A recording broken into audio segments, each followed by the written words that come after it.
Loss অ্যাঞ্জেলসের পরিস্থিতি এখন অগ্নিগর্ভ।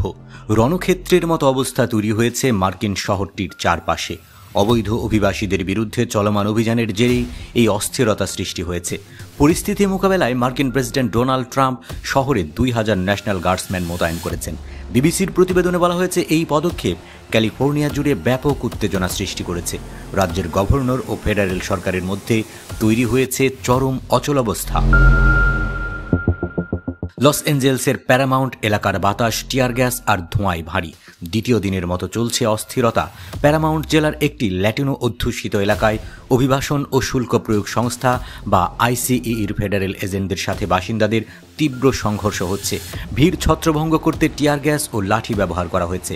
এই সপ্তাহে আইসিইর অভিযানে লস অ্যাঞ্জেলসে মোট 118 জনকে গ্রেপ্তার করা হয়েছে, যার মধ্যে গতকালই গ্রেপ্তার করা হয়েছে 44 জনকে।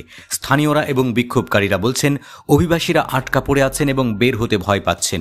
এই এলাকার 80% বেশি মানুষ হিস্পানিক। প্রেসিডেন্ট ট্রাম্পের এই সিদ্ধান্তে হোয়াইট হাউস এক বিবৃতিতে জানিয়েছে, লস অ্যাঞ্জেলসে আইসিই কর্মকর্তাদের উপর হিংস্র জনতা আক্রমণ করেছে। বিবৃতিতে বলা হয়েছে, এই অভিযানগুলি মার্কিন যুক্তরাষ্ট্রে অবৈধ অপরাধীদের আগ্রাসন বন্ধের জন্য অপরিহার্য। হোয়াইট হাউস আরও যোগ করেছে, ক্যালিফোর্নিয়ার দুর্বল ডেমোক্র্যাট নেতারা তাদের নাগরিকদের সুরক্ষার দায়িত্ব সম্পূর্ণরূপে ত্যাগ করেছেন। তাই প্রেসিডেন্ট ট্রাম্প আইনহীনতা মোকাবেলায় 2000 ন্যাশনাল গার্ডসম্যান মোতায়েনের জন্য একটি রাষ্ট্রপতি স্মারকলিপি স্বাক্ষর করেছেন।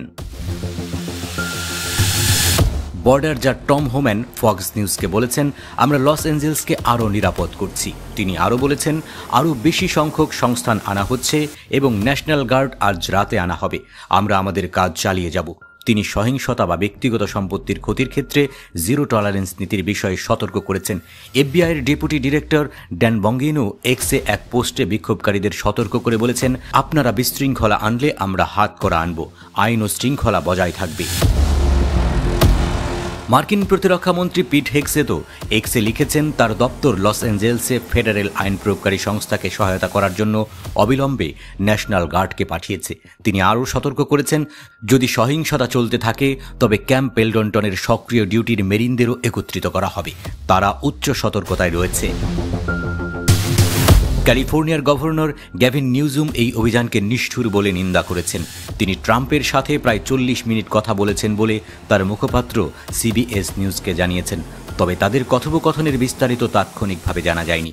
গভর্নর নিউজুম বলেছেন, ফেডারেল সরকারের ক্যালিফোর্নিয়া ন্যাশনাল গার্ডকে নিজেদের অধীনে নিয়ে 2000 সেনা মোতায়েন করার পদক্ষেপটি উদ্দেশ্যমূলকভাবে উত্তেজনাপূর্ণ।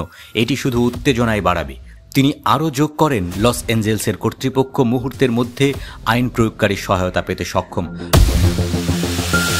লস অ্যাঞ্জেলসের মেয়র কারেন বাস আইসিইর বিরুদ্ধে সন্ত্রাস ছড়ানোর অভিযোগ করেছেন। এর প্রতিক্রিয়ায় এফবিআই এবং হোমল্যান্ড সিকিউরিটির প্রধানরা বলছেন, মেয়রের মন্তব্য ফেডারেল এজেন্টদের বিপদে ফেলেছে। Coalition for human immigrant rights এর অ্যাঞ্জেলিকা সালাস সম্প্রতি একটি সমাবেশে বলেছেন, আমাদের সম্প্রদায় আক্রমণের শিকার এবং আতঙ্কিত হচ্ছে। এরা শ্রমিক, এরা বাবা, এরা মা, এবং এটা বন্ধ করতে হবে। প্রেসিডেন্ট ট্রাম্পের এই পদক্ষেপ লস অ্যাঞ্জেলসে উত্তেজনা আরও বাড়িয়ে দিয়েছে। ক্যালিফোর্নিয়া কর্তৃপক্ষ ও ফেডারেল সরকারের মধ্যে এই অচলাবস্থা আগামী দিনে কী রূপ নেয় সেটাই এখন দেখার বিষয়। আমাদের সাথে থাকুন, আমরা প্রতি মুহূর্তে আপনাদের লস অ্যাঞ্জেলসের সর্বশেষ পরিস্থিতি জানাবো।